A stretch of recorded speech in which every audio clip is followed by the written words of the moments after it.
लोकांनी काही ग्रह करून घेतले ते तसेच असू देत, त्याचे परिणाम काय होणार ते त्यांना आत्ता कळणार नाही. कारण जे उपभोगलंच नाही ते समजणार तरी कसं.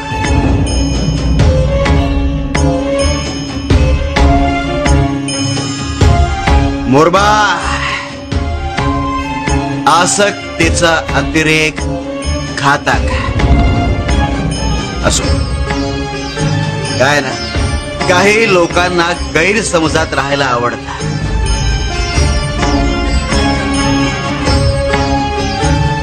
आणि आम्हालाही पाहायचं आहे की त्यांच्या गैरसमजाची व्याप्ती किती आहे आणि किती वाढू शकते. आणि आम्हाला कुणाला मोठेपणा दाखवायचा नाहीये, तेव्हा ही गोष्ट फक्त आपल्या